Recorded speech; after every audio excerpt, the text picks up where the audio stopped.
"If you don't fire my mommy, I'll fix the excavator." And the mechanics laughed until... Chloe Miller clenched her small hands as she walked determinedly through the construction company's warehouse. At 5 years old, she knew something was very wrong when she saw her mother crying hidden in the bathroom for the 3rd time that week. In the noisy yard of Henderson Construction, in Houston, the little girl planted herself in front of the 5 mechanics who were laughing at the excavator that had been broken for 3 days. The yellow machine was letting off steam and making strange noises that nobody could understand. "If you don't fire my mommy, I'll fix the excavator," said Chloe with a firm voice, pointing directly at the equipment. The men burst into laughter. David Davis, the most experienced mechanic, doubled over laughing. At 52, he had seen it all at that company, but a child offering technical help was new. "Look at this, everyone," shouted Tyler, the youngest on the team. "The little girl wants to fix the excavator." "Get out of here, kid," said Robert, wiping his greasy hands on his blue overalls. "This is no place for a child." Chloe didn't move. She had grown up watching her grandfather Arthur fix machines in their backyard before he got very sick the previous year. Every noise, every movement, every smell of burnt oil had a meaning she understood better than any adult imagined. "The problem isn't where you're looking," said the little girl, taking a step forward. Simon, the supervisor, came running when he heard the laughter. A stern man of 45, he didn't tolerate disorder in his department. When he saw the child among the mechanics, his face hardened. "What is this girl doing here?" he asked, looking around for someone responsible. "Call security." "Hold on, Simon," said David, still smiling. "Let her talk. This will be fun." Chloe took a deep breath. She had rehearsed this conversation all morning, after hearing her mother on the phone talking about the impending dismissal. Sarah Miller had worked for 3 years as a cleaner at the company, supporting her daughter alone after her husband left. She was a proud woman who hid the financial difficulties, but Chloe noticed everything. "My mommy is the best cleaner here," the little girl began, "and you can't even fix a simple machine." "Simple?" Simon laughed scornfully. "Little girl, this excavator costs more than $200,000. You don't even know what that is." "Yes, I do," replied Chloe. "It's a Terra X320 2018 model. The problem is in the hydraulic system, not the engine like you think." The silence was immediate. All the men stopped laughing and looked at the girl in astonishment. How did she know the machine's model? How did a 5-year-old know technical terms? At that moment, Sarah Miller came running. Someone had told her that her daughter was in the yard causing a commotion. Her dark hair was tied in a simple ponytail, and she was wearing the light blue cleaning uniform. "Chloe," she shouted, arriving breathless, "what are you doing here?" "Mommy, they're going to fire you," said the girl, running to hug her mother. "But I can help. I know how to fix the machine." Sarah felt her face burn with shame. She had worked so hard to maintain her dignity, so her daughter wouldn't know about the difficulties. Now Chloe was there, in the middle of the men, exposing her deepest fears. "I'm sorry," said Sarah, taking her daughter's hand. "She shouldn't be here. Let's go, Chloe." "Wait a minute," said David, intrigued. "The girl says she knows what's wrong with the excavator. Let her explain." Simon shook his head, annoyed. "This is ridiculous. A child can't know more than professional mechanics." "My grandfather taught me," said Chloe, pulling her hand free from her mother's. "He always said that machines talk to those who know how to listen."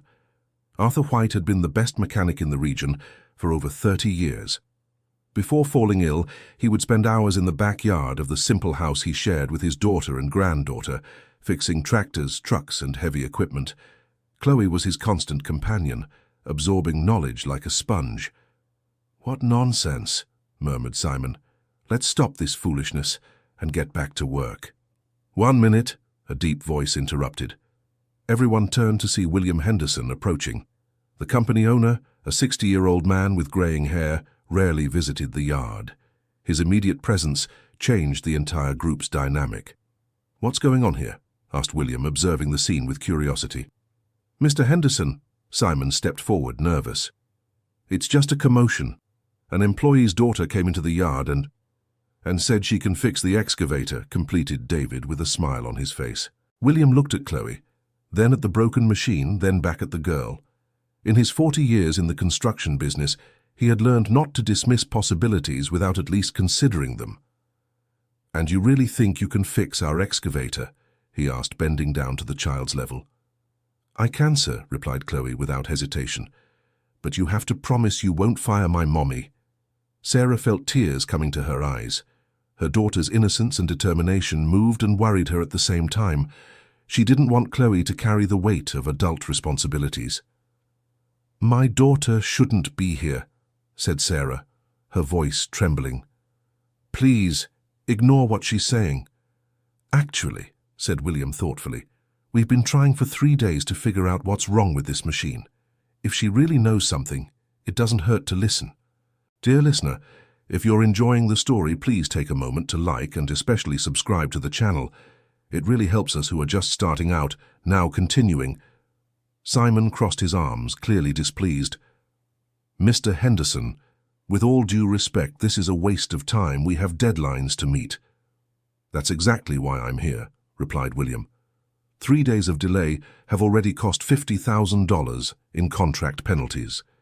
If she can give us a hint that helps, it will be worth it. Chloe finally let go of her mother's hand and walked up to the excavator. She could feel everyone's eyes fixed on her, but it didn't intimidate her. She clearly remembered her grandfather's words. "Chloe, a machine is like a person. When it's in pain, it groans one way. When it's tired, it groans another. And when it's angry, it groans differently too." "Turn it on," requested Chloe. "What?" asked Robert, confused. "Turn on the machine. I need to listen to the noise it makes." David looked at the boss, who nodded. Reluctantly, the mechanic climbed into the cab and started it up. The engine ran for a few seconds before making a strange metallic noise, and steam continued to come from the hydraulic system. Chloe closed her eyes and stayed silent for almost a minute, just listening. The men exchanged looks of disbelief, but something in the girl's focused posture made them remain quiet. "Turn it off," she said, opening her eyes. The engine stopped, and Chloe approached the side of the machine. She pointed to a specific area of the hydraulic system. "The problem is here," she said, tapping lightly on a compartment. "There's something clogging the oil passage. That's why it's overheating and making steam." "That's impossible," said Simon. "We already checked the entire hydraulic system." "You checked the outside," replied Chloe. "But you didn't open it to see inside. My grandfather always said that old oil leaves a sticky gunk that clogs the small pipes." Tyler looked at David, surprised. "You know, that makes sense. We really haven't opened the system for internal cleaning." "You're going to listen to a child?" Simon was turning red with irritation. William approached the machine and examined the area Chloe had indicated. He wasn't a mechanic, but he knew enough about equipment to understand that the girl's explanation was technically plausible. "David," he said, "open that compartment and check." "But Mr. Henderson—" "Open it," repeated William firmly. David grabbed his tools and began to disassemble the compartment indicated by Chloe. The process took about 20 minutes, during which the girl remained by his side, watching everything attentively. Sarah stood a little way off, wringing her hands nervously. When David finally gained access to the inside of the system, his expression turned to one of surprise. "I don't believe it," he murmured, reaching his hand into the compartment. "There's a black sludge in here. It's completely clogging the internal filter." The silence was total. All the mechanics gathered around to look, and there really was a dark, viscous substance blocking the passage of the hydraulic fluid. It was exactly what Chloe had described. "How did you know?" asked Tyler, looking at the girl with genuine respect. "My grandpa had a tractor that made the same noise," explained Chloe. "He showed me that when the oil isn't changed for a long time, it turns into a black jelly that sticks to everything." David began to clean the system, removing all the substance causing the blockage. The work was detailed and time-consuming, but the difference was visible. The hydraulic fluid began to circulate normally through the compartments again. "Test it now," said Chloe. David started the machine again. This time, it worked perfectly. No strange noises, no steam, no problems. The excavator was fully operational again. The mechanics were silent for a long moment, processing what had just happened. A 5-year-old child had identified a problem that they, experienced professionals, hadn't been able to solve in 3 days. Unbelievable, said Robert, shaking his head. How can a girl that age know these things? Murmured Tyler. William looked at Chloe with an expression of genuine admiration. In his years as a businessman, he had learned that sometimes solutions came from the most unexpected places, but this surpassed all his previous experiences. Well done, Chloe, he said, smiling. You saved our company from several more days of losses. And my mommy? Asked the girl, looking directly into the businessman's eyes. William turned to Simon, who was clearly uncomfortable with the whole situation. Simon, what was the reason for Mrs. Miller's dismissal again? Well, personnel cuts, replied the supervisor, avoiding looking at Sarah. We need to reduce costs. I see, said William. And which employee would be kept in her place? Simon hesitated. The truth was, he had decided to promote a younger employee who had shown a personal interest in him, but he couldn't admit that in front of everyone. It's a strategic matter, he said vaguely. Chloe, said William, crouching down again to the girl's height. You saved our company a lot of money today. It's only fair we ask for something in return. Sarah's heart stopped for a moment. She feared the businessman would demand something impossible from her daughter. What can I do? Asked Chloe seriously. I want you to come here once a week and help our mechanics take better care of the machines, said William. And your mother will continue working with us. In fact, she'll supervise your visiting hours. Sarah felt her legs go weak with relief. Not only would she keep her job, but her daughter would be recognized for the exceptional talent she possessed. Really? Asked Chloe, her eyes shining. Really, confirmed William, but only once a week for 2 hours. You still need to be a child and play a lot. Simon was visibly irritated by the decision, but couldn't question the boss in front of everyone. David and the other mechanics seemed genuinely interested in the idea. Chloe's demonstration had made them question their own work methods. What if she gets hurt? Asked Simon, trying to find objections. A child around heavy machinery is a huge risk. She will always be accompanied by a responsible adult, said William, and she will only observe and give opinions. She will never touch the machines directly. Sarah finally managed to speak. Mr. Henderson, I don't know how to thank you. No need, he replied. Your daughter saved us a lot of money and time. It's a fair trade. Chloe ran to hug her mother, who picked her up and spun her in the air, laughing and crying at the same time. It was the first time in months that Sarah felt truly relieved about the future. Mommy, said Chloe softly in her mother's ear, I promised Grandpa Arthur I would take care of the sad machines for him. Sarah felt her heart tighten. Since her father had passed away 6 months earlier, Chloe had become even more determined to help with mechanical problems. It was her way of keeping a connection with the grandfather she loved so much. David approached them, still holding his grease-stained tools. Mrs. Sarah, he said, your daughter has a very special gift. I've been in this profession for 25 years, and I've never seen anything like it. Thank you, said Sarah, moved. She really loved spending time with my father in his backyard. If I may make a suggestion, continued David, perhaps you should keep some simple tools at home, for her to play and practice with small things. The idea excited Chloe immediately. Can I, Mummy?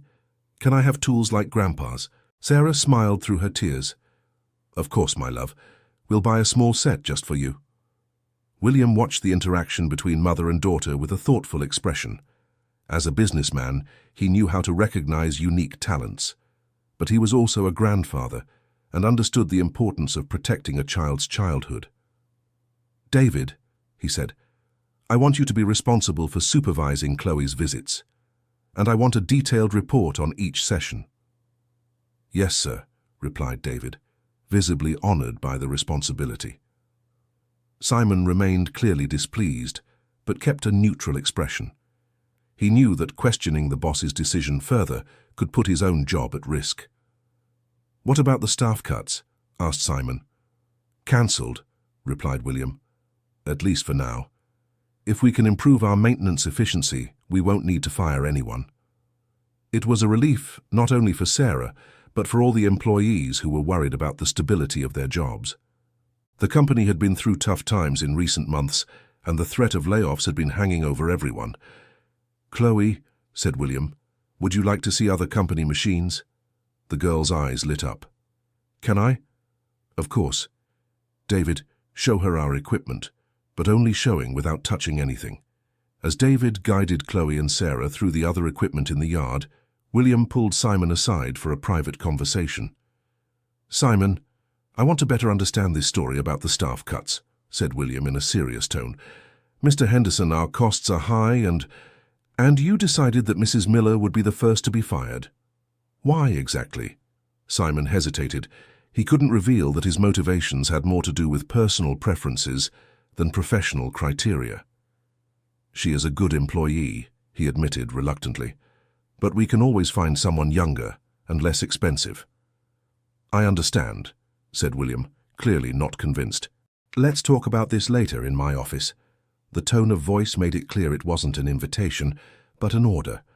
Simon nodded nervously and moved away to supervise other employees. Meanwhile, Chloe was examining a small compressor that was having minor issues. David was explaining the basic operation of the equipment, and she was asking surprisingly technical questions. And if the air coming out is too hot? Asked Chloe. It could be a cooling problem, replied David. Why do you ask? Because hot air is coming out here, she said, pointing to a ventilation outlet, just like when Grandpa's tractor had a problem with the fan. David checked, and indeed the cooling system was functioning below normal. It was a small problem, but one that could become serious if not fixed. You're right again, said David, impressed. How did you notice that? Hot air has a different smell, explained Chloe. My grandfather taught me to sense the smells of machines. Sarah watched her daughter with a mixture of pride and worry. It was wonderful to see Chloe shine and be recognized, but she feared the girl would lose the normal childhood every child deserves. She's always been like this, said Sarah to David. Since she was tiny, she noticed things adults didn't see. It's a rare gift, replied David. My own father was a mechanic, and I grew up in his shop. But I never had this natural sensitivity your daughter has. Tyler approached the group, curious about the new dynamic that was forming. David, what do you think about all this? He asked quietly. I think we're witnessing something very special, replied David, but we also have a great responsibility. We can't let this harm her. How so? A child with that talent can attract too much attention, and not all attention is good. We need to protect her, while also allowing her to develop. It was a legitimate concern.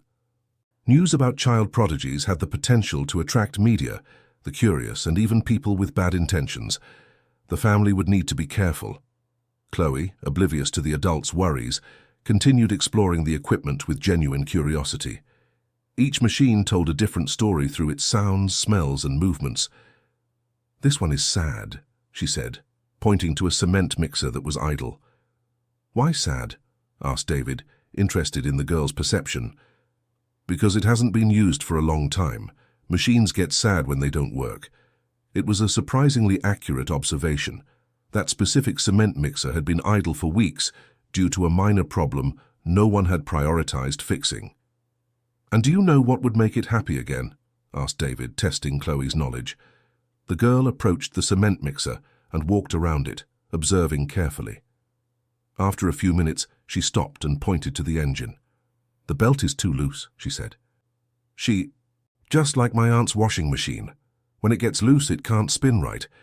David checked, and indeed the belt was too loose to operate efficiently. It was a simple adjustment, but one no one had noticed. Incredible, he murmured, making the necessary adjustment.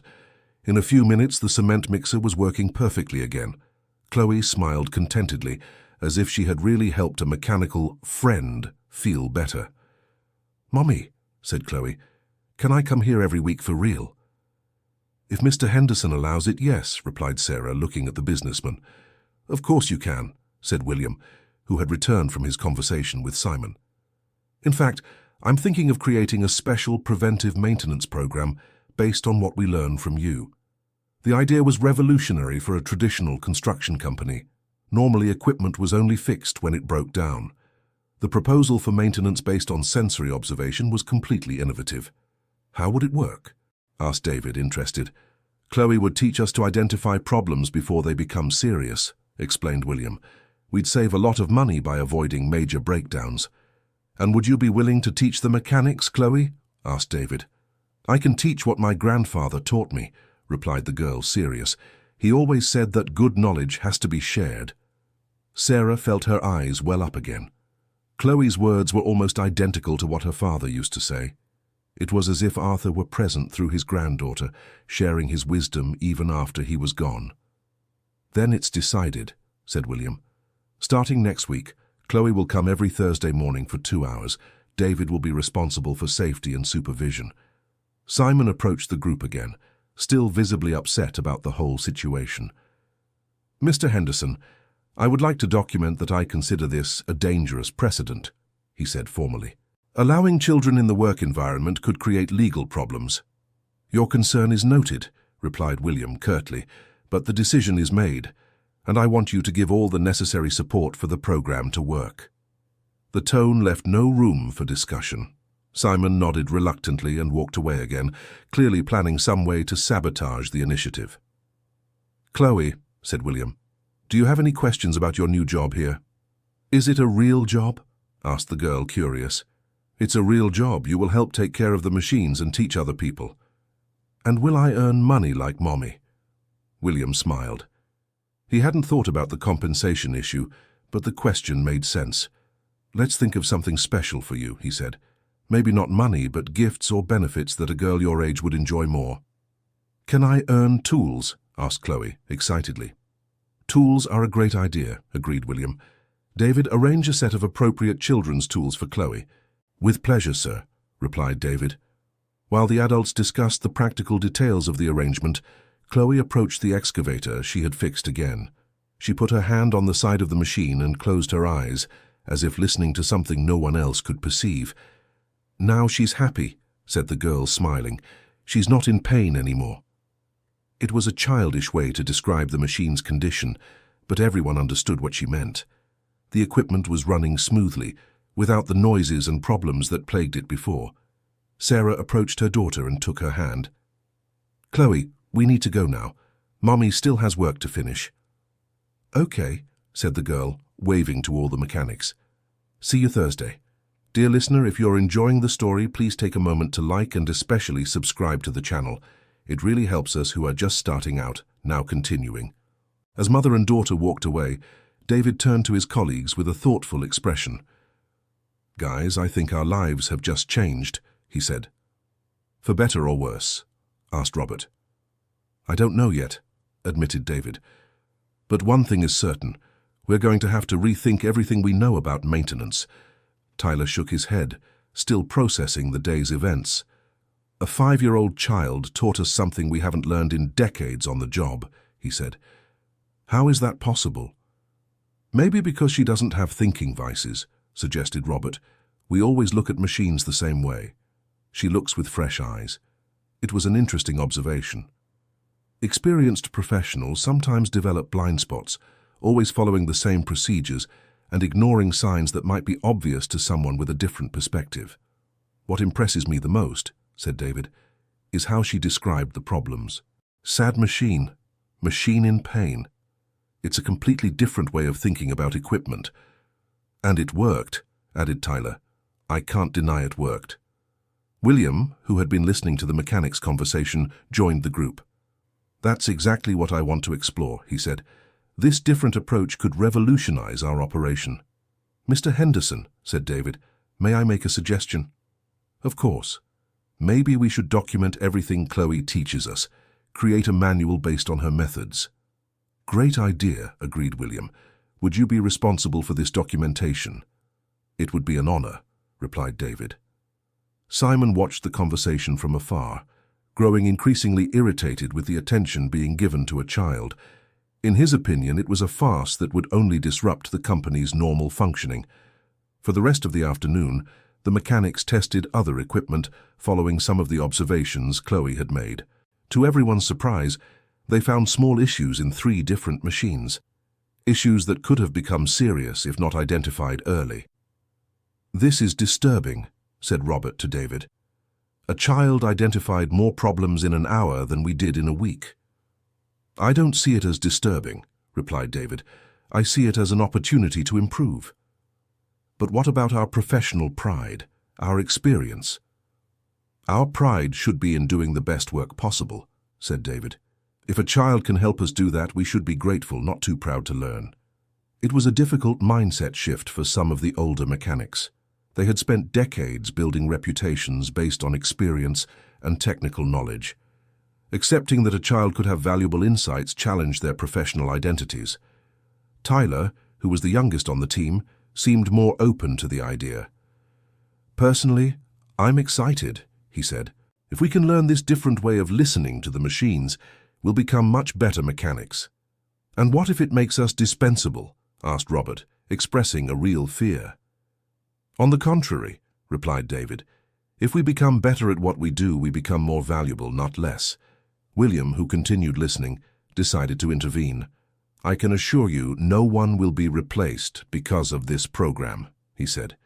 The goal is to improve our efficiency, not reduce staff. And what about Simon? Asked Robert quietly. He doesn't seem very happy with all this.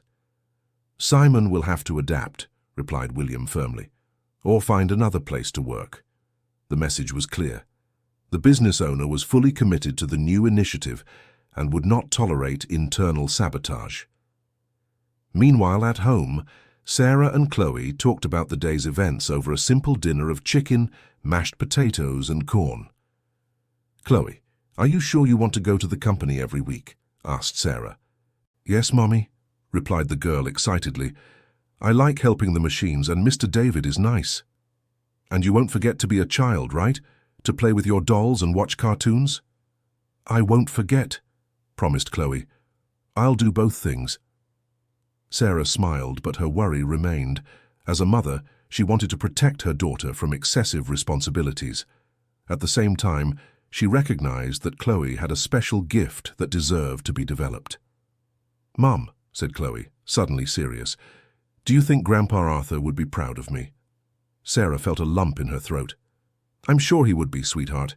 He always said you were special. I feel like he's still with me sometimes, Chloe said softly, especially when I'm near the machines. I feel it too, dear. Grandpa will always be in our hearts. It was a painful but necessary conversation. The loss of Arthur had been devastating for both of them, and Chloe was still processing the absence of the grandfather she loved so much. Mum, can I tell you a secret? Of course, my love. When I listen to the machines, I remember Grandpa's voice explaining what they're feeling. It's like he's still teaching me. Sarah hugged her daughter tightly, fighting back tears. It was clear that Chloe's talent was intimately connected to the memory of her grandfather, making it even more important that she could develop it properly. Grandpa always said machines have a soul, right, Mum? He did say that, Sarah confirmed, and you inherited the ability to understand that soul. That night, after putting Chloe to sleep, Sarah called her sister Linda to tell her about the day's events. I can't believe it, Sarah, exclaimed Linda. Chloe really fixed an excavator. She identified the problem, Sarah corrected. The mechanics did the repair, but yes, she knew exactly what was wrong. It's just like Dad used to say, said Linda, emotional. She really did inherit his gift. I'm worried, Linda. What if this is too much for her? What if it hurts her childhood? Sarah, you can't hide a gift like this. It would be unfair to Chloe and to Dad's memory. But what if something goes wrong? What if she gets hurt, or someone tries to take advantage of her?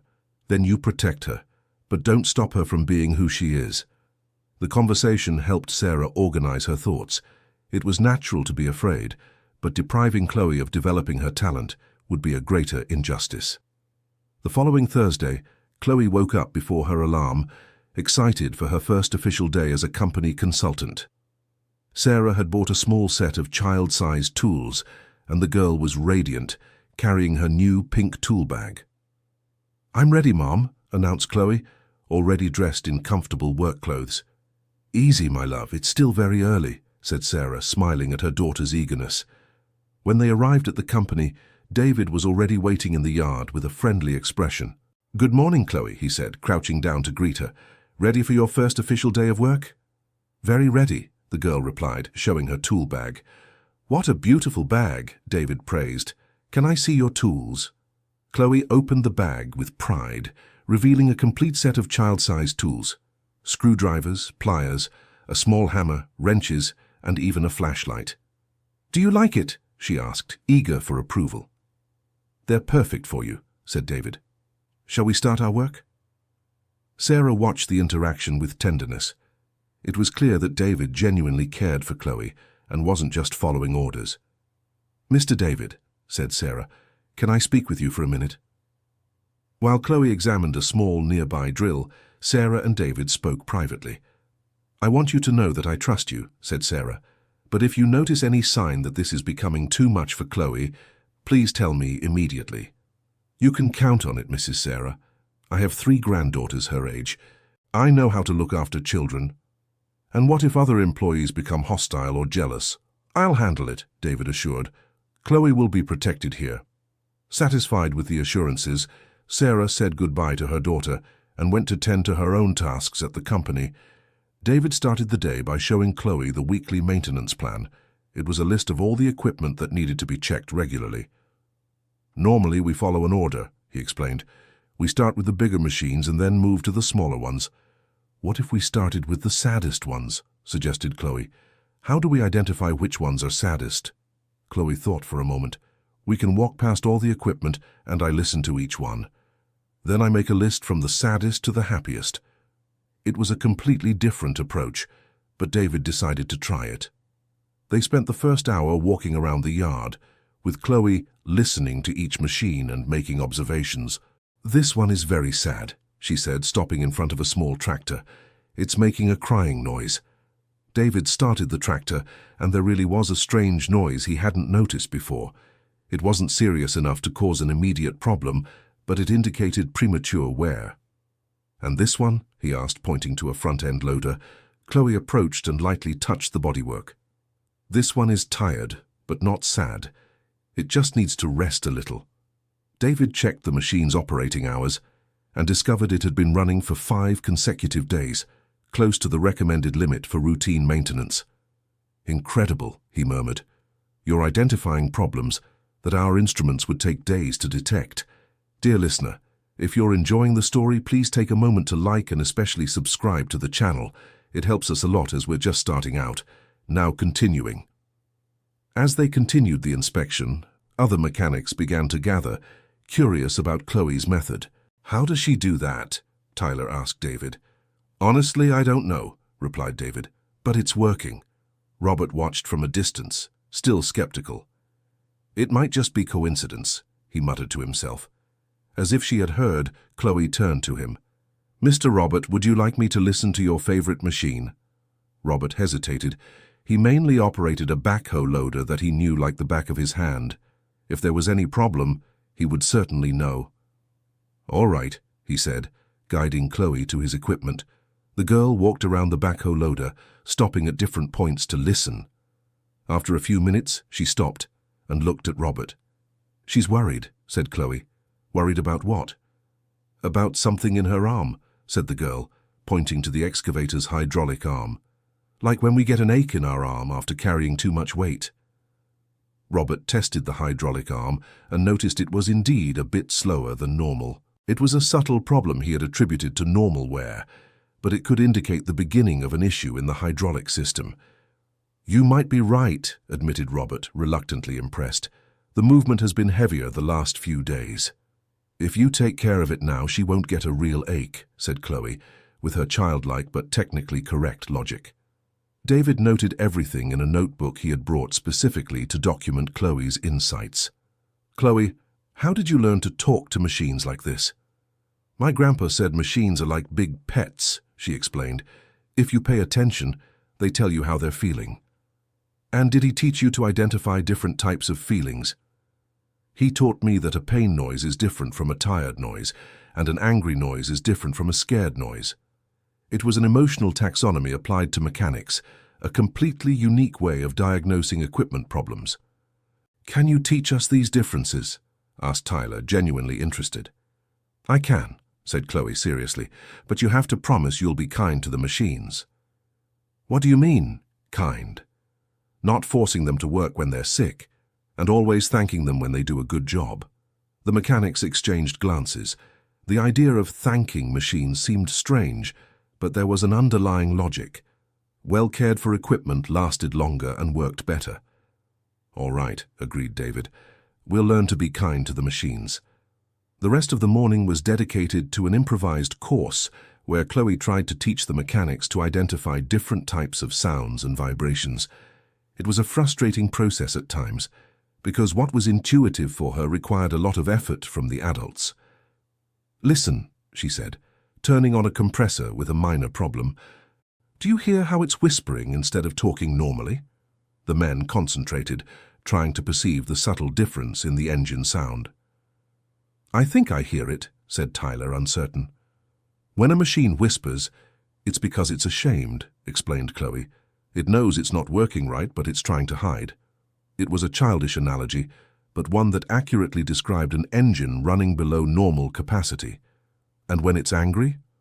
"When it's angry, it makes loud noises and bangs," demonstrated Chloe, pointing to a drill that was shaking excessively, "like when we get mad and stomp our feet."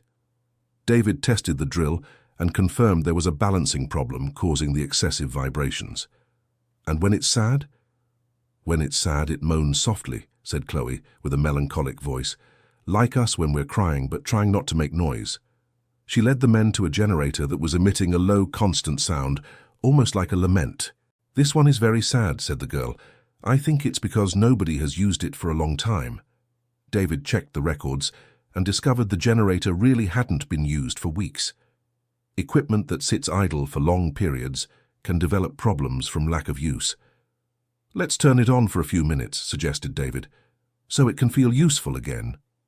When the generator started running normally, Chloe smiled with satisfaction. "Now it's happy," said the girl. The noise changed. It was true. The engine sound had become more uniform and powerful after a few minutes of operation. During the snack break, the mechanics discussed the morning's experience among themselves. "I don't understand how she does it," said Robert, shaking his head. "But I can't deny it's working." "Maybe it's because she has no preconceptions," suggested Tyler. "We've learned to ignore certain things we consider normal. She hasn't. Or maybe it's because she really cares about the machines," added David. "Like people, not just as tools." Simon appeared in the yard during the snack, clearly investigating how the experiment was going. "How are things here?" he asked, with a neutral tone that fooled no one. "Very well," replied David. "Chloe has already identified 5 potential problems this morning." 5? Simon seemed genuinely surprised. "Real problems. Problems that could become serious if not addressed," explained David. "Genuine preventive maintenance." Simon observed Chloe, who was sitting on a low bench, eating a cookie and happily swinging her legs. "And you believe a 5-year-old child is really detecting complex mechanical problems?" "They're not complex to her," said Tyler. "It's like she speaks the language of the machines." Simon left without further comment, but it was obvious he was planning some way to question the program's validity. After the snack, Chloe asked to see the company's sickest machine. "We have a large excavator that's been giving us trouble for weeks," said David. "Want to take a look?" "I do," replied Chloe, excited. The excavator in question was a larger, more complex model than the first one she had healed.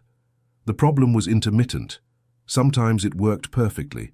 Other times it had failures in the hydraulic systems. Chloe approached the large machine with respect, as if visiting someone very sick in the hospital.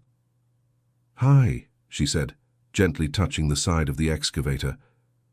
"How are you feeling?" David started the machine, and it worked normally for a few minutes. Then, as predicted, it began to have problems. "Oh," said Chloe with sadness. "She's confused." "Confused how?" "Sometimes she remembers how to work, sometimes she forgets," the girl explained, "like when we're very tired and keep forgetting things."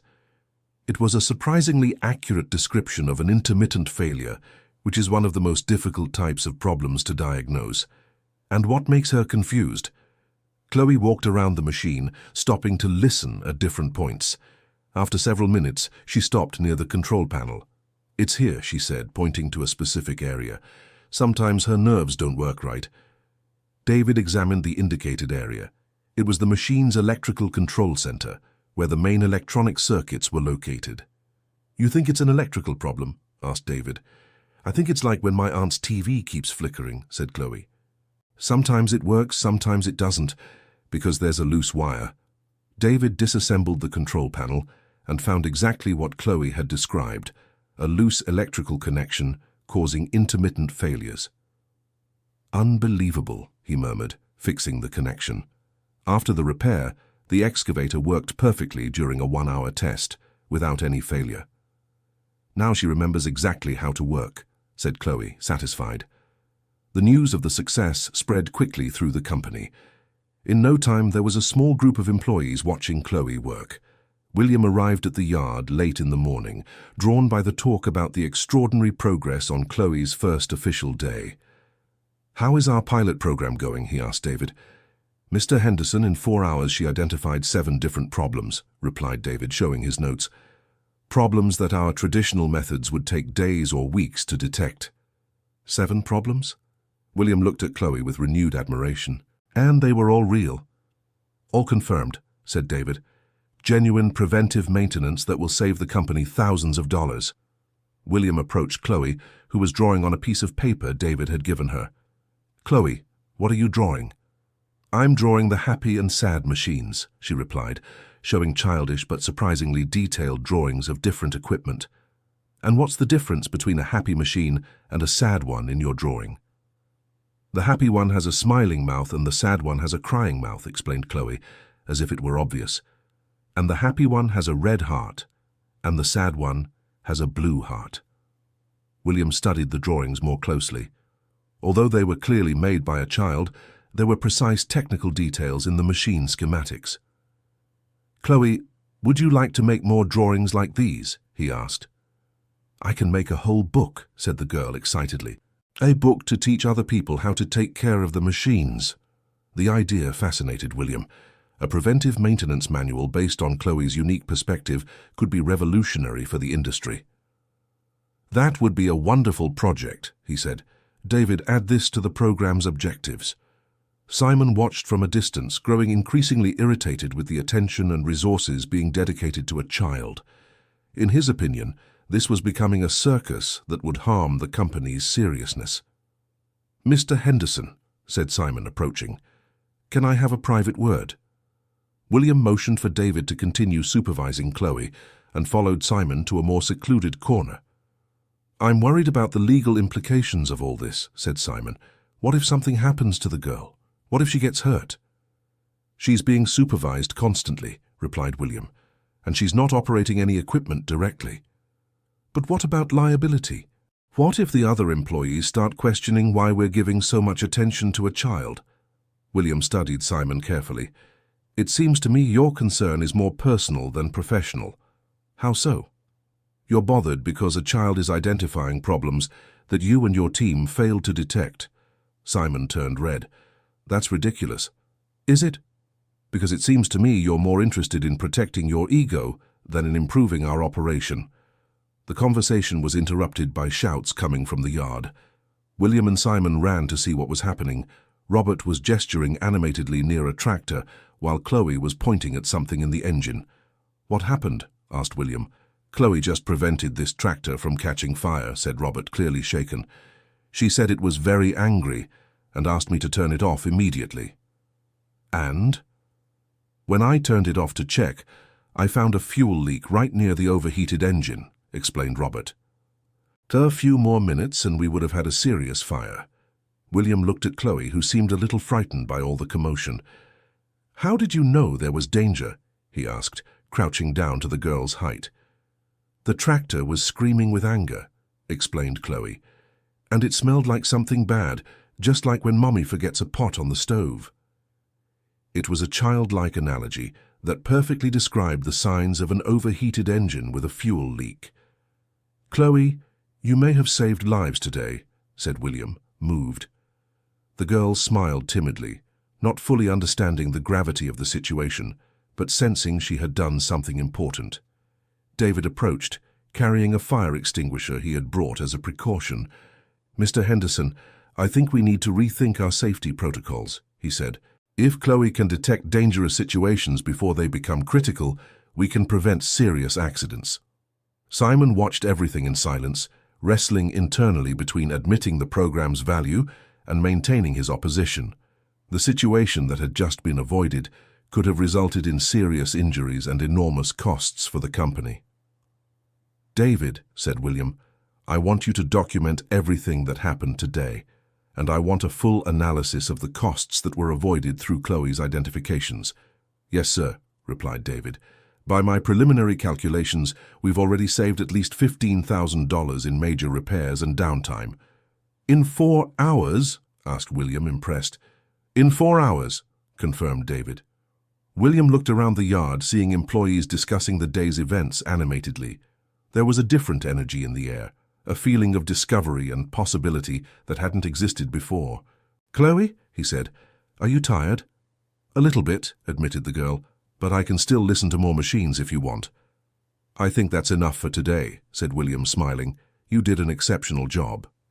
Sarah arrived at that moment to pick up her daughter, as had been arranged. "Mommy," shouted Chloe, running to hug her.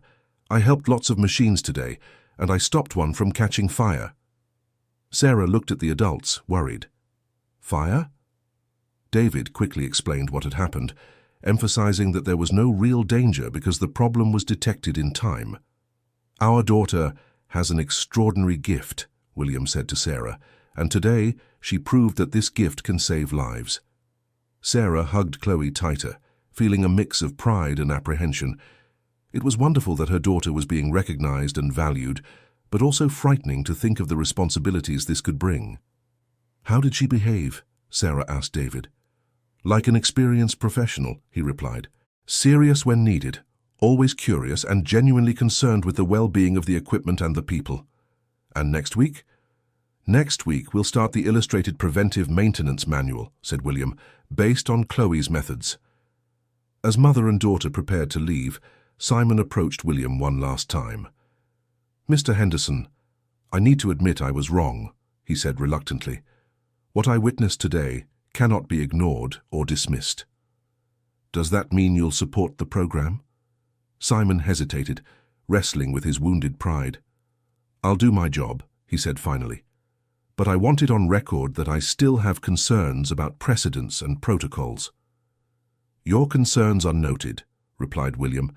"Now I want to see those concerns channeled into improving the program, not sabotaging it."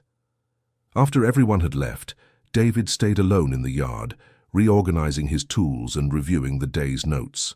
The pages of his notebook were filled with observations, drawings, and numbers, documenting one of the most productive mornings of his career. Robert approached him, carrying a cup of coffee. "David, can I ask you something?" "Sure." "Do you really think we'll be able to learn what she does?" David stopped writing and looked at Robert. "I don't know if we'll be able to do exactly what she does," he said honestly. "But I think we can learn principles that will make us much better at our jobs." "How so?" "For example, she taught us today to pay attention to sounds we normally ignore, to observe patterns we consider normal, but that might indicate problems, to think of machines as living systems, not just mechanical objects." Robert shook his head, thoughtful. "You know, I've been operating equipment for 15 years, and today a 5-year-old taught me things about my own backhoe that I had never noticed." "And does that bother you?" "It should bother me," admitted Robert. "But actually it excites me. It's like I discovered a completely new dimension of my profession." It was exactly the reaction David expected from the more seasoned professionals. The ability to put learning above ego was what separated true experts from the merely experienced. "Robert, can I ask you a favor?" "Sure." "Next week I want you to document all the changes you make in operating your machine based on what you learned today, like an improvement diary." "Why?" "Because if we can prove that Chloe's methods really work in practice, we can expand the program to other companies. Imagine the impact that could have on the entire industry." The idea was ambitious, but exciting. If the insights of a 5-year-old could revolutionize industrial maintenance, the implications would be enormous. That night, Chloe ate with exceptional appetite, telling her mother about every machine she had healed during the day. "And the big excavator was confused, Mommy," she said, gesturing with her fork. "But I found out it was just a loose wire, like when our TV keeps flickering." Sarah listened attentively, still processing the magnitude of what was happening. Her daughter wasn't just playing with machines, she was genuinely contributing to solving complex problems for a multi-million-dollar company. "Chloe, are you happy doing this work?" asked Sarah. "I'm very happy," replied the girl, smiling. "The machines need someone who understands them, and I understand." "And isn't it too tiring?" "No, Mommy. It's like playing, but real playing, like when I used to play with Grandpa Arthur." The mention of her grandfather brought tears to Sarah's eyes. It was clear that Chloe saw her work at the company as a continuation of the special moments she had spent with her father. "Mommy, can I tell you something else?" "Of course, my love." Today, when I was listening to the machine that almost caught fire, I felt as if Grandpa was whispering in my ear, "Be careful, Chloe. This one is very angry." Sarah felt a shiver. She wasn't a superstitious person, but sometimes it seemed Arthur really was still guiding his granddaughter through his knowledge and instincts. "And do you think Grandpa is proud of you?" "I think so," said Chloe thoughtfully, "because I'm taking care of the machines like he taught me, and I'm helping people too." At the company, William worked late in his office reviewing financial reports and planning how to officially integrate Chloe's program into the company's operations. He had done some preliminary calculations, and the numbers were impressive. If the results of the first day were representative, the program could save hundreds of thousands of dollars annually in maintenance costs and downtime.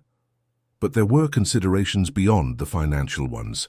William was genuinely concerned about Chloe's well-being.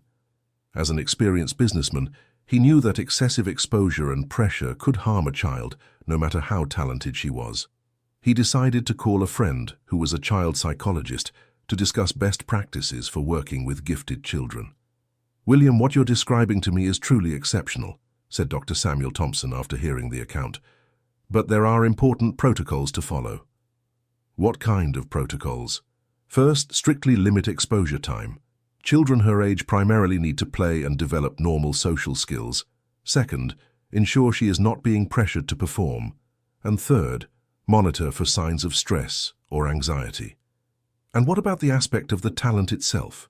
How to nurture it without harming her?" "The ideal is to integrate the talent into a child's normal activities, perhaps through games, drawings, play that incorporates her technical insights. Avoid turning it into an early profession." The guidance was valuable and confirmed William's instincts about the need for protection. "Dr. Samuel, would you agree to monitor the development of this program as a consultant to ensure the child's well-being?" "It would be a fascinating experience," admitted the psychologist. "Yes, I can help." On Friday, William called a meeting with David, Simon, and Sarah to discuss the formal structuring of the program. "First of all," he began, "I want to make it clear that Chloe's well-being is our absolute priority. I've hired a child psychologist to guide us."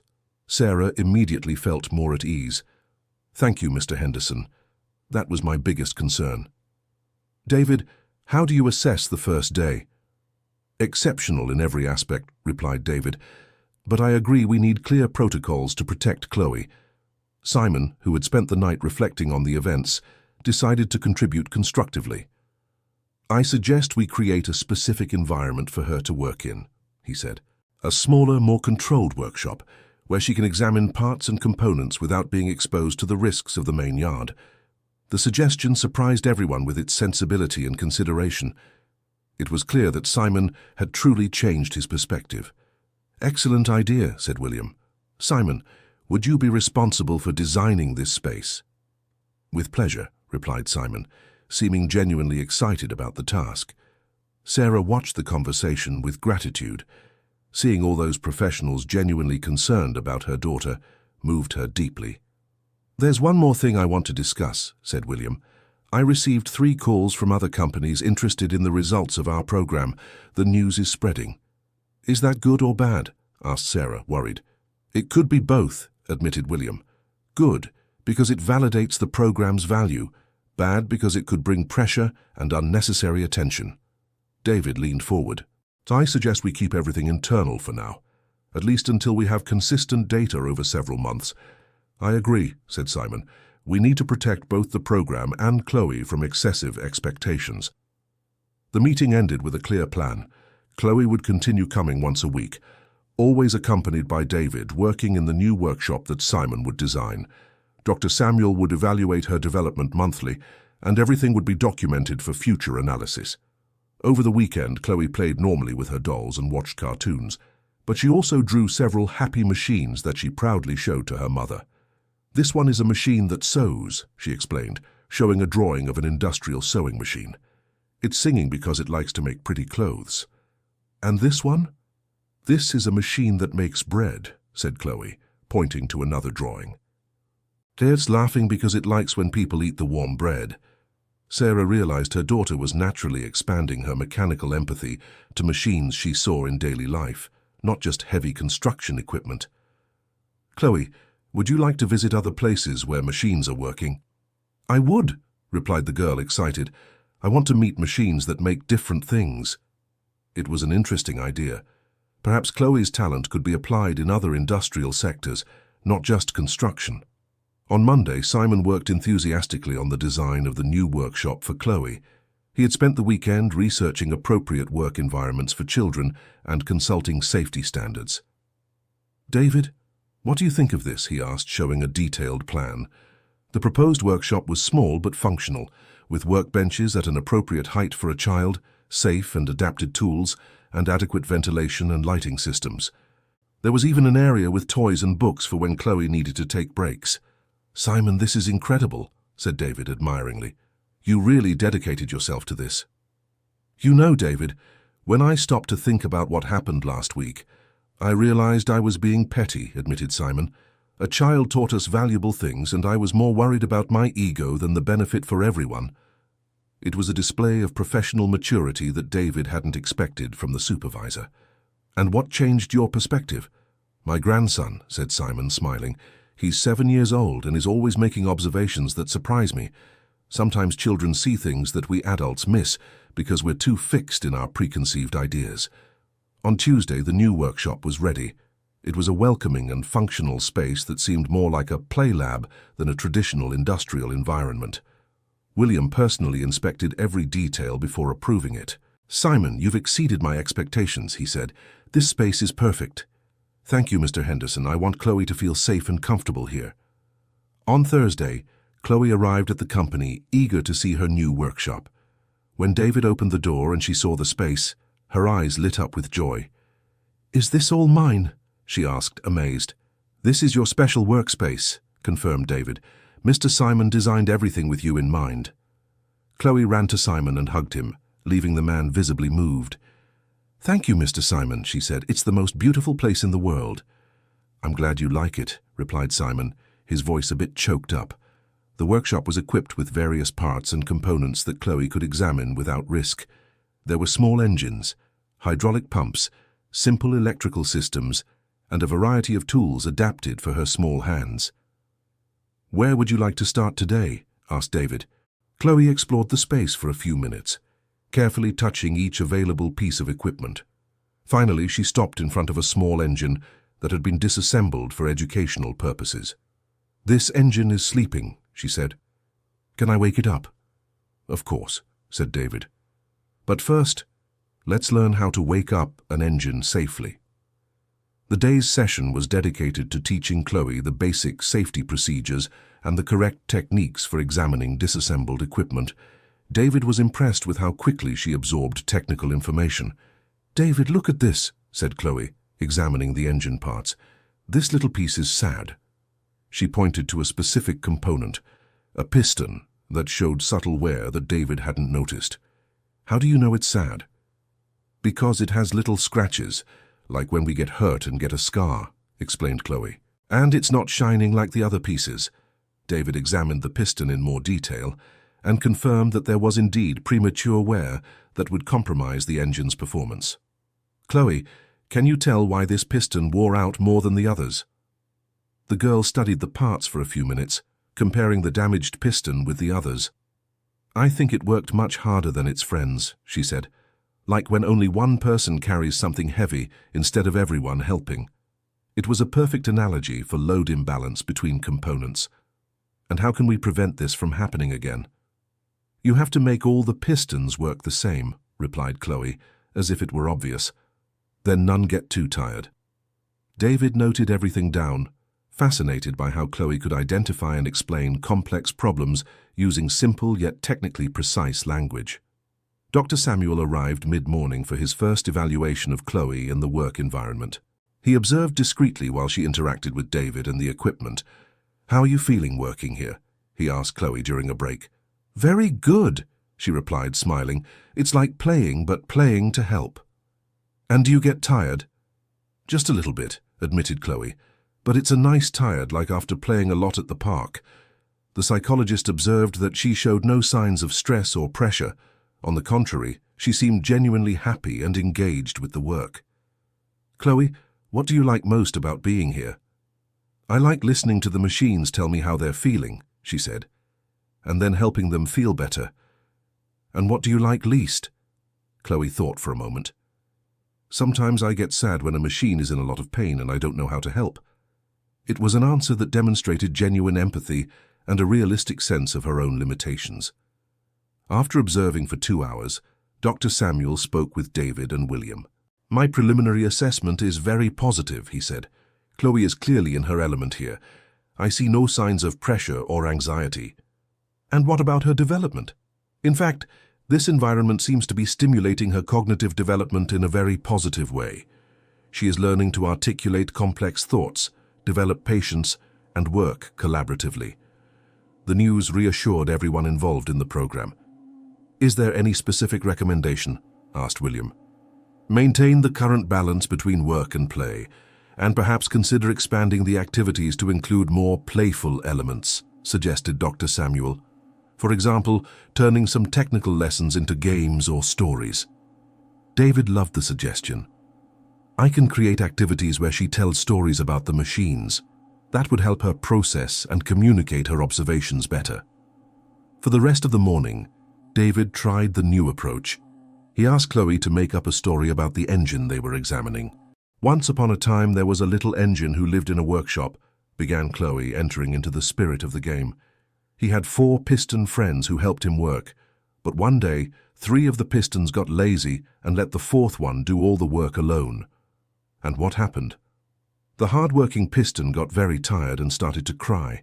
His tears made little scratches on his face," said Chloe, pointing to the wear on the piston. "Until one day, a little girl arrived and noticed he was sad. And what did the little girl do? She taught the other pistons not to be lazy," concluded Chloe. "Then they all worked together and lived happily ever after." David smiled, realizing the childish story contained a perfect technical explanation of the problem and its solution. "Chloe, would you like to make a book with stories about machines?" "Can I make drawings too?" she asked, excited. "Of course, stories and drawings." The book idea began to take shape as a side project that would combine Chloe's technical talent with age-appropriate activities. During lunch, Simon approached David with a proposal. "David, I have an idea about how to expand Chloe's program." "What is it?" "What if we brought other employees to learn from her, not just mechanics, but machine operators too?" "Interesting. Why operators?" "Because they spend more time with the equipment. If they learn to identify problems early like Chloe does, we could prevent even more failures." The suggestion was brilliant. Operators who spent 8 hours a day with specific machines were in an ideal position to detect subtle changes indicating emerging problems. "Let's propose this to Mr. Henderson," said David.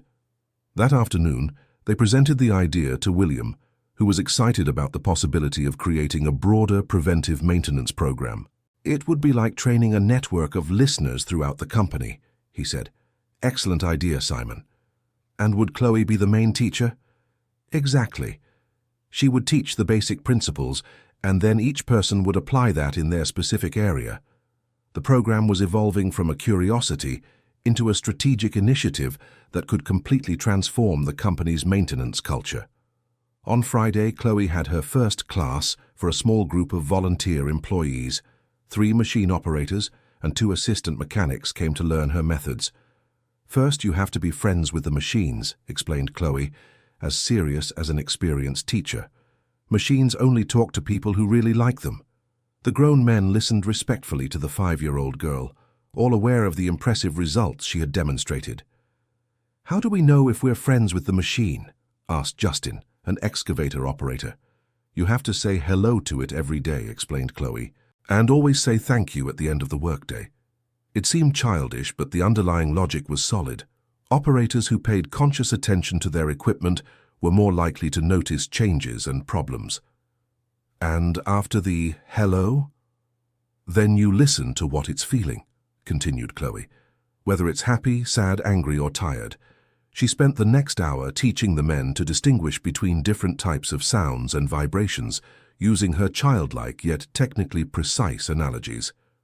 "When the machine whispers, it's embarrassed because it can't work properly," she explained. "When it screams, it's angry because someone forced it too much. When it groans softly, it's in pain." Kevin, an assistant mechanic, tested a small drill applying Chloe's guidance. "I think this one is whispering," he said, uncertain. "Yes, it is," confirmed Chloe, satisfied. "It's embarrassed because the drill bit isn't sharp and it can't drill properly." Kevin checked, and indeed the drill bit was dull, causing excessive strain on the motor. "Unbelievable," he murmured, replacing the drill bit with a new one. Each employee had the opportunity to practice with different equipment, always with Chloe guiding and correcting their interpretations. "The hardest part," admitted Justin after the session, "is unlearning years of habit of ignoring machine sounds." "Exactly," agreed David. "We learn to filter those signals as background noise. Chloe is teaching us that they are actually communication." By the end of the morning, all participants had identified at least one minor problem that had previously gone unnoticed. "This is just the beginning," said William, observing the results. "Imagine when our entire team is trained in these methods." Chloe, tired but happy, drew a big heart on the workshop's whiteboard. "This is the heart of the machines," she explained. "When you take good care of them, the heart turns red and happy." Over the weekend, Sarah noticed that Chloe was more talkative and confident. The experience of teaching adults had clearly strengthened her self-esteem and communication skills. "Mommy, can I ask a question?" said Chloe on Sunday morning. "Of course, my love." "Why do the factory machines get sick more than Grandpa's machines?" It was a surprisingly insightful question. "Why do you think they do?" "I think it's because lots of people use the same machines," said Chloe. "And not everyone takes care the same way, like when several children play with the same toy and it breaks faster." Sarah was impressed by the analogy. Her daughter had intuitively identified one of the main challenges of industrial maintenance: multiple users with different levels of care. "And what do you think can be done?" "Everyone has to learn to take care the same way," replied Chloe, as if each person owned the machine. It was a work philosophy many companies had tried to implement for years, but which a 5-year-old had articulated with crystalline simplicity. On Monday, David shared Chloe's observation with William. "It's a profound insight into the ownership problem," said the businessman. "Perhaps we should implement a system where each operator is officially responsible for a specific machine." "How do you mean?" "Imagine if each piece of equipment had a godparent, a specific employee responsible for knowing that machine better than anyone," explained William. "Based on the principles Chloe is teaching us, the idea evolved over the week into a pilot program where 5 employees would be designated as guardians of specific machines, intensively applying Chloe's methods. The following Thursday, Chloe arrived to find her workshop decorated with drawings the employees had made of their happy and sad machines. "Did you make these?" she asked, delighted with the adult drawings that were clearly inspired by her style. "We did," said Justin, a little embarrassed, "to practice how you taught, to think of the machines as having feelings." Chloe examined each drawing carefully, offering constructive comments. "This tractor is very happy," she said, pointing to a colorful drawing. "You can tell Mr. Justin really likes it." "How do you know?" "Because you drew it smiling a lot and with pretty colors," explained Chloe. "Only someone who truly likes something draws it that way." During this session, Chloe introduced a new concept: conversations with machines. "Sometimes, when a machine is very sad, I talk to it," said Chloe. "Not with words, but with thought." "How so?" asked Kevin. "I put my hand on the machine, close my eyes, and think good things for it," explained Chloe. "Like, 'You are a very important machine,' or 'Thank you for working so hard.'" It seemed mystical, but David recognized the scientific basis. Touching and carefully examining equipment allowed one to detect vibrations, temperatures, and other characteristics that weren't noticeable from a distance. "Do you want to try?" asked Chloe. The men glanced at each other, a bit embarrassed but curious. Justin was the first to accept the challenge. He placed his hand on a small hydraulic pump, closed his eyes, and concentrated. After a few minutes, he opened his eyes with a surprised expression. "I felt a very subtle vibration I had never noticed before," he said, "as if something was slightly unbalanced." "And what did you say to the pump?" asked Chloe. "I said I would take better care of it," admitted Justin, slightly flushed. They disassembled the pump and found exactly what Justin had detected: a minor imbalance that was causing premature wear. "Did you see?" said Chloe excitedly. The pump told Mr. Justin what was wrong. It was a moment of discovery for everyone. Chloe's mysticism was actually the intense application of sensory diagnostic techniques that experienced professionals used subconsciously, but which she had systematized and made conscious. News of the program's continued progress began to spread through the local industry. William started receiving calls from business owners curious about the innovative preventive maintenance methods. "Simon," he said, "I think we need to prepare for visits from other companies." "Visits could be problematic," replied Simon, showing his genuine concern for Chloe. "We don't want to turn the girl into a spectacle." "I completely agree," said William. "Perhaps we should think about demonstrations with the employees she trained instead of exposing her directly." It was a smart solution that would protect Chloe while allowing the developed knowledge to be shared. David began working on a formal protocol based on Chloe's teachings. It was a challenge to translate childish intuitions into technical procedures that other professionals could follow. "The hardest part," he said to Dr. Samuel during a consultation, "is explaining her analogies in a way that makes technical sense. Give me an example. When she says a machine is whispering, technically it means it's operating below normal power due to some restriction. But how do I turn whispering into something a traditional mechanic understands?" "How about using both vocabularies?" suggested the psychologist. "Explain the technical language first, then show how Chloe's analogy applies."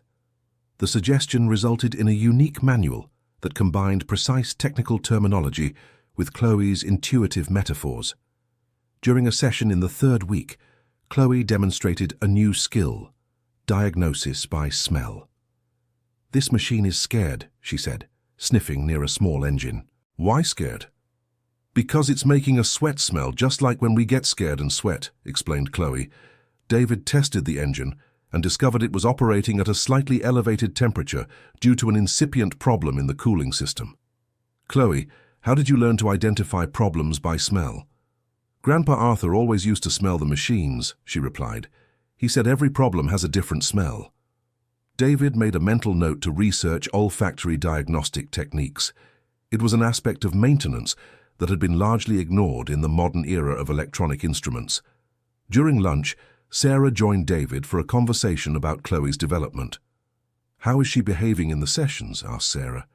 "More confident and articulate by the day," replied David, "but also more aware of her limitations, which is good." "How so?" "Last week she found a machine with a problem she couldn't identify. Instead of frustration, she simply said, 'This one is speaking a language I haven't learned yet.'"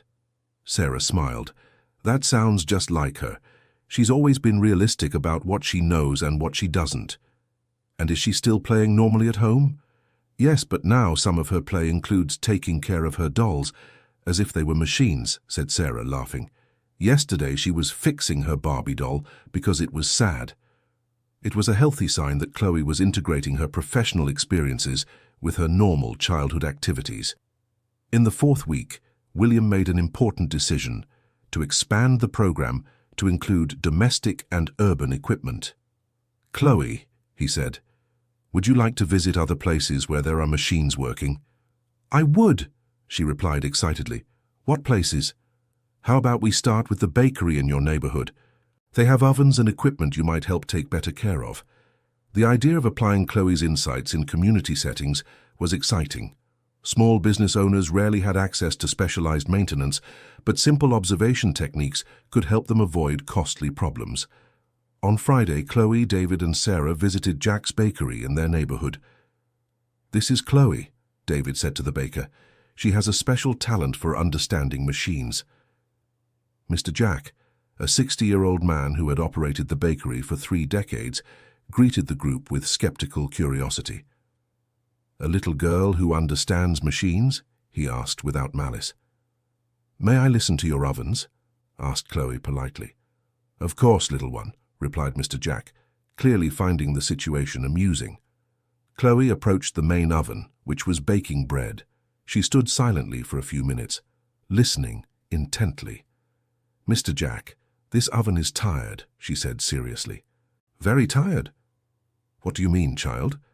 It's breathing heavily like when we run too much and get out of breath, explained Chloe, and it's making a noise like someone who is very tired.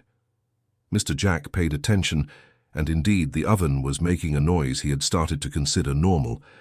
And what does that mean? It might need cleaning on the inside, said Chloe, like when we get a cold and can't breathe properly. David asked some technical questions and discovered the oven hadn't had a professional cleaning in over a year. The buildup of residue was straining the ventilation system and reducing efficiency. Child, you might be right, admitted Mr. Jack. The bread has been taking longer to bake lately. And this machine here? Asked Chloe, pointing to an industrial mixer. She examined the mixer in the same way, lightly touching the casing and listening carefully. This one is happy, announced Chloe, smiling. It really likes making dough, but it's a little lonely. Lonely? It wants to have machine friends to talk to, explained Chloe. Like when we play alone and get sad. The observation was interesting. The mixer was acoustically isolated from the rest of the equipment, operating at a frequency that created unpleasant harmonics. If you moved it closer to the other machines, it would be happier, suggested Chloe. Mr. Jack tried repositioning the mixer, and indeed the vibration and noise decreased significantly. I don't believe it, he said, impressed. How can a child know these things?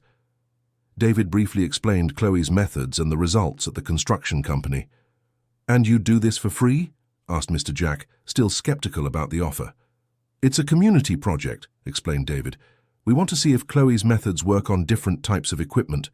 For an hour, Chloe examined all the equipment in the bakery, finding small problems and suggesting simple improvements. In the end, Mr. Jack was completely convinced. Young lady, you have a special gift, he said to Chloe. If you ever need fresh bread, just come by here. The experience at the bakery confirmed that Chloe's talent wasn't limited to heavy construction equipment.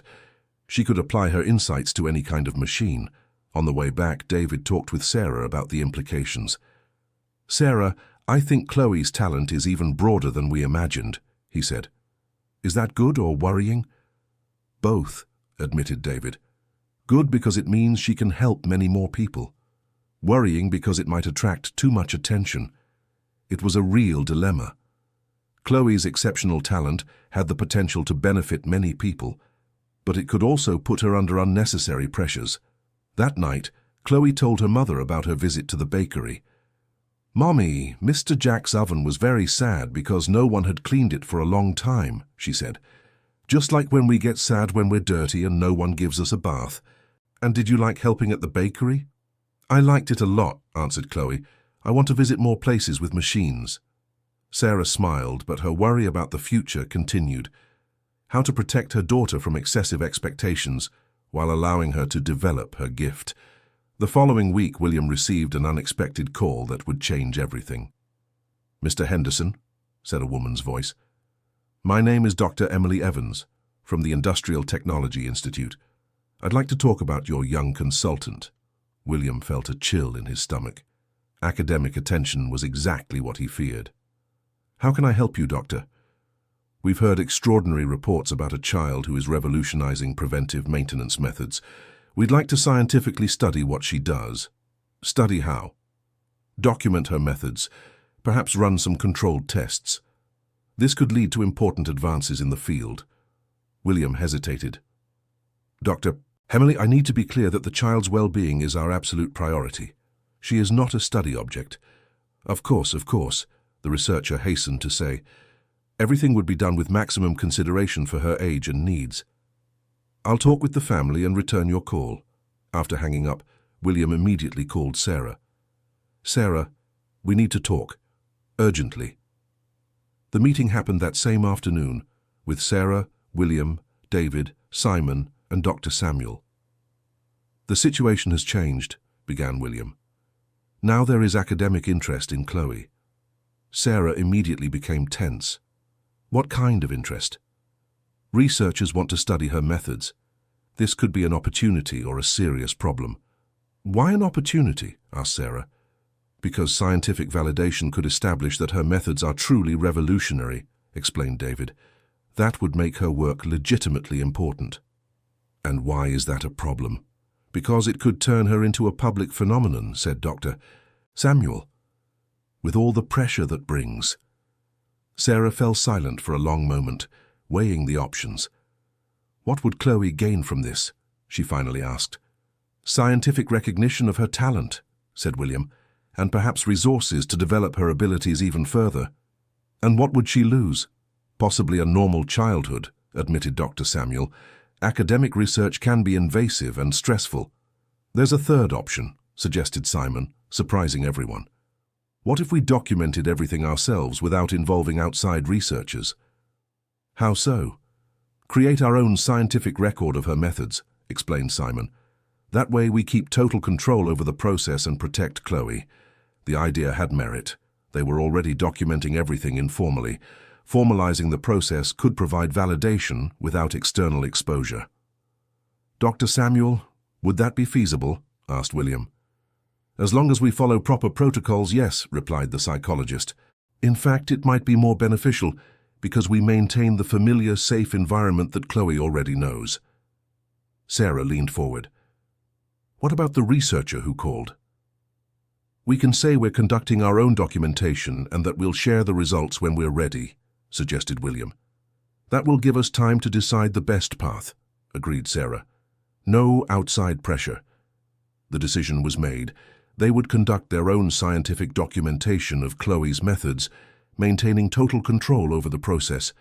David accepted the responsibility of creating rigorous documentation protocols, while Dr. Samuel would oversee the psychological aspects of the process. What about Chloe? Asked Sarah. Should she know about all this?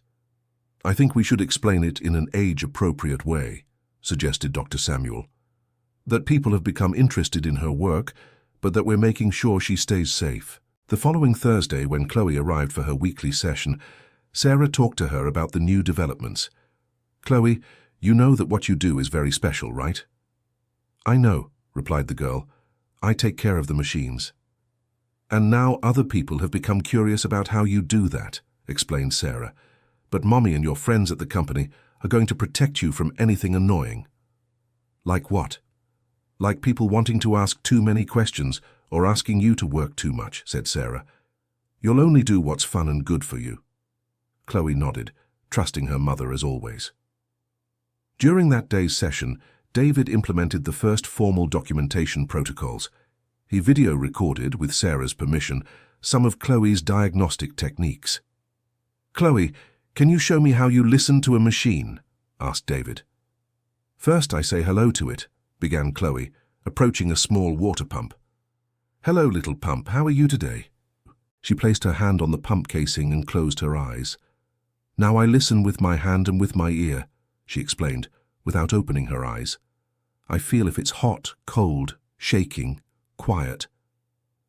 And what are you feeling now? It's a little nervous, said Chloe, opening her eyes. Like when we get nervous before a test. David tested the pump and found there was a small pressure variation causing a subtle vibration. Why do you think it's nervous? Because it's shaking just a little bit, explained Chloe, and making a noise like when we have the hiccups. The analogy was perfect for describing the intermittent pressure variations. David documented everything meticulously, creating a record that combined precise technical observations with Chloe's unique explanations. During lunch, he reviewed the recordings with Simon and William. "This is fascinating," said Simon, watching Chloe work. "She really has a consistent diagnostic system. And the most impressive part is how she teaches," added William. "Her analogies make complex concepts completely understandable." "I'm thinking of expanding the documentation," said David. "Maybe we create a complete archive of all the machine personalities she identifies." "Personalities?" "Yes. She categorizes machines as sad, happy, angry, tired. Each category has specific diagnostic characteristics," explained David. "It's an emotional taxonomy applied to mechanics. The idea evolved into creating a dictionary of mechanical personalities based on Chloe's observations. In the following weeks, the project gained momentum. Chloe visited a local mechanics shop, an industrial laundry, and even a water treatment plant, always identifying problems and teaching observation methods. Each environment confirmed that her talent was truly universal, applicable to any type of mechanical equipment. "David," said William during a status meeting, "I think we need to start thinking big." "How so?" "Chloe's methods have the potential to impact the entire industry. Maybe it's time to form a specific company to develop and disseminate them." The proposal was ambitious but made sense. Chloe's insights were proving too valuable to remain limited to a single company. "What about Chloe?" asked David. "How would this affect her?" "She would be the inspiration and lead consultant," said William, "but always with strict protections for her time and exposure." The conversation was interrupted by an emergency in the yard. An excavator had developed a serious problem during operation, and the mechanics couldn't identify the cause. "Can we call Chloe?" asked Robert, desperate. "It's urgent." David hesitated. It was Thursday, Chloe's normal day, but she had finished her session and had already left. "I'll call Sarah," he said. Half an hour later, Chloe was back, accompanied by her worried mother. "What happened?" asked the girl, seeing the commotion in the yard. "The big excavator is very sick," explained David. "The machine doctors can't figure out what's wrong." Chloe approached the stationary excavator, which was emitting strange noises, even while turned off. "She's very scared," Chloe said immediately, seeming genuinely concerned. "Scared of what?" "Scared of breaking down completely," explained the girl. "Like when you're very sick and afraid you won't get better." She walked around the machine, stopping at different points to listen. "The problem isn't where you're looking," she said, pointing to an area the mechanics hadn't examined. "How do you know?" "Because she's crying from here," said Chloe, touching a specific section of the hydraulic system. "This is where it hurts." The mechanics disassembled the indicated area and found an imminent catastrophic failure that would have caused a total shutdown and very expensive repairs. "Chloe, you saved our company tens of thousands of dollars," said William, visibly moved. The girl smiled, happy to have helped, but also visibly tired from the stress of the emergency situation. "Mommy, can I go home now?" she asked Sarah. "Of course, my love," said Sarah, picking up her daughter. As they walked away, William turned to David. "This decides everything," he said. "Chloe's talent is too valuable to be limited. We need to find a way to share it with the world while protecting her as much as possible. What exactly are you proposing?" "We'll create an institute for research in intuitive preventive maintenance," said William. "With Chloe as inspiration and special consultant, but with all necessary protocols to protect her childhood." It was a grand vision that could transform not only Chloe's life, but an entire industry. David looked at the excavator that had been saved by the intervention of a 5-year-old girl and agreed. "Let's do it," he said. "Do it. But always remembering that Chloe's well-being comes first." "Always," agreed William. The following week, William officially presented his proposal to Sarah and Chloe. "What do you think about helping other companies take better care of their machines?" he asked Chloe. "Can I teach more people?" she asked, excited. "You can, but always in the way that is most comfortable for you," William assured. "And will I still get to be a kid, playing and going to school?" "Always," promised William. "The work will only be a small part of your life." Chloe looked at her mother, who nodded encouragingly. "Then I accept," said the girl, as serious as an experienced executive. And so began a new phase in the life of Chloe Miller, the girl who revolutionized industrial maintenance through her unique ability to talk to machines. 6 months later, the Intuitive Maintenance Institute was operating in its own facilities, with Chloe as a special consultant working only 2 hours a week. She had trained more than 50 professionals in her methods, and the results were consistently extraordinary. Companies from across the country came to learn the techniques a 5-year-old had developed. But for Chloe, the most important thing was that she continued to be a normal child. She played, went to school, watched cartoons. Only a few hours a week, she transformed into the machine teacher who was changing an entire industry. Sarah had been promoted to administrative coordinator of the institute, ensuring her daughter's interests were always protected. David became technical director, translating Chloe's childlike insights into protocols that adult professionals could follow. Simon, initially skeptical, had become the program's biggest advocate, responsible for training new instructors in Chloe's methods. And William had realized his dream of creating something truly revolutionary in the industry, always maintaining the commitment to protect the extraordinary girl who had made it all possible. On a Thursday afternoon, Chloe was in her special workshop, teaching a group of visiting engineers. "Remember," she said with her characteristic seriousness, "machines are like very large pets. If you take good care of them, they take good care of you." One of the engineers raised his hand. "Chloe, what is the secret to understanding machines?" The girl thought for a moment, touching the side of a small pump being used for demonstration. "It's not a secret," she finally said. "It's love. You just have to truly love the machines. Then they tell you everything." It was a simple answer that contained all the wisdom of a child who had changed the world through her unique ability to see machines not as objects, but as beings deserving care and understanding. After the session, when all the visitors had left, Chloe sat on the workshop floor to draw. It was her favorite activity after work. "What are you drawing today?" asked David. "I'm drawing all the happy machines I've met," replied Chloe, showing a colorful drawing full of smiling equipment. "So I don't forget any of them." David smiled, watching the girl who had revolutionized his profession and his life. Chloe remained, essentially, a child who saw the world with eyes of love and curiosity, and perhaps that was exactly what made her talent so special. 1 week later, during dinner at home, Chloe asked a question that surprised Sarah. "Mommy, do you think Grandpa Arthur would be happy seeing what I'm doing?" Sarah hugged her daughter affectionately. "I'm sure he would, my love. You're doing exactly what he always dreamed of, taking care of the machines and teaching others to do the same."